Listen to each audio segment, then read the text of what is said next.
Bouguereau Pietà. What if I told you? One of the most heartbreaking paintings in history was painted by a father who just lost his son. Most people walked past it in 1876 and saw only beauty. But hidden inside this canvas is a father's grief so deep, he couldn't say it in words, so he painted it instead.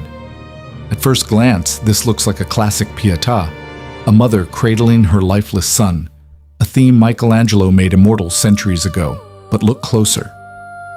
Something feels different. Mary is not wearing heavenly blue.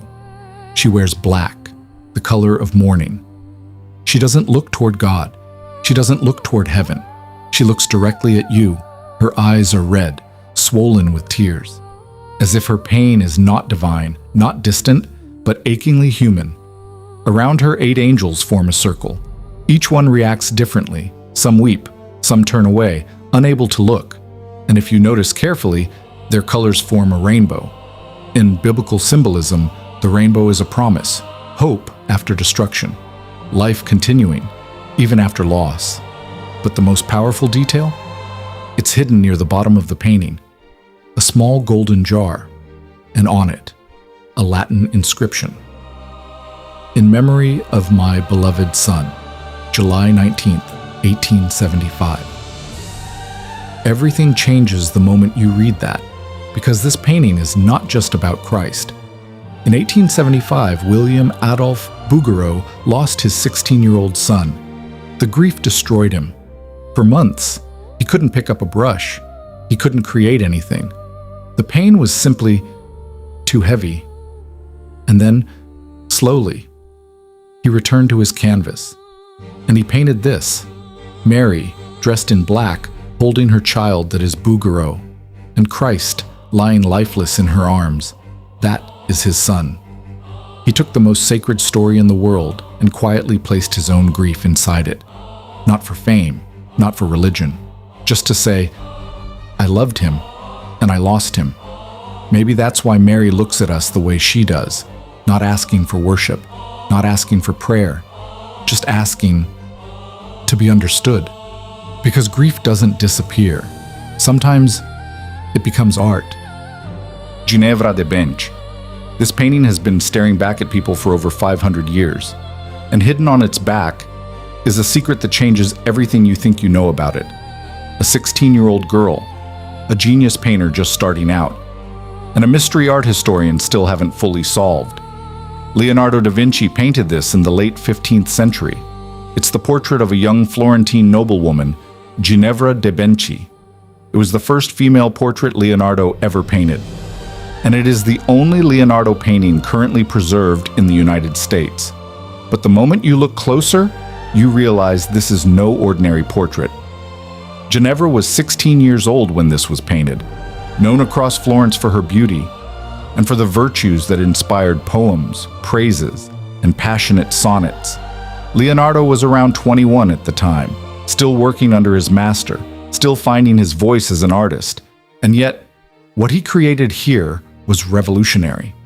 He placed Ginevra slightly turned toward the viewer, both eyes visible, the full shape of her mouth. This broke completely with Italian tradition, which had demanded strict profile portraits for centuries. Behind her, a dense backdrop of juniper. In Renaissance Italy, juniper symbolized female virtue, and in Italian, juniper is called ginepro, a direct echo of the name Ginevra. Nothing here is accidental, but perhaps the most astonishing detail isn't visible to the eye at first. Recent studies revealed that this painting still carries Leonardo's own fingerprints. He worked directly with his fingers, softening the paint, blurring the transitions. Early evidence of what would become his defining technique, sfumato, where edges dissolve like smoke instead of sharp, defined lines. Now turn the painting over.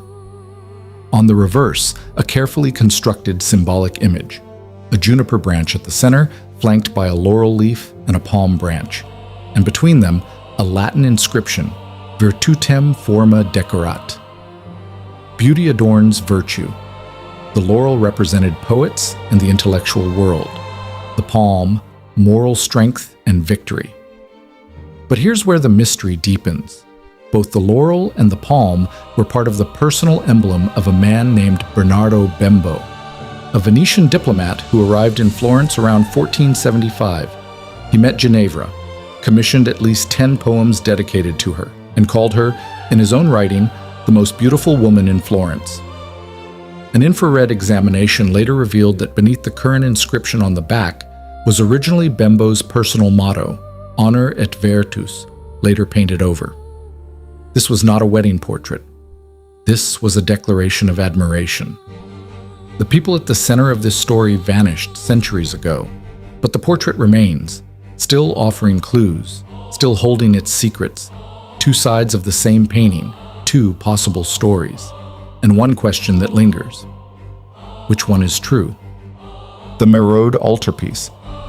For 600 years, people have stared at this painting. Most walked away thinking it was just a quiet domestic scene, but hidden in every corner of this canvas are secrets so carefully placed. Once you see them, you can never unsee them. At first glance, it seems simple. A 15th century room, a woman sitting quietly, a craftsman working nearby. But this painting is called the Mérode Altarpiece, and here, nothing is accidental. Look to the right. Joseph is working in his workshop. Tools scattered everywhere, everything painted with breathtaking detail, as if you could reach in and touch it. But look carefully. On the window, a small object hangs, a bird trap. And on the table beside him, he's building a mousetrap. Why would a religious painting include traps? Because these are not just objects, they are symbols. In medieval belief, the death of Christ was like a trap set for the devil.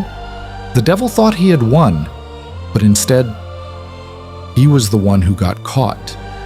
So Joseph, quietly working in his shop, is actually foreshadowing everything that is yet to come.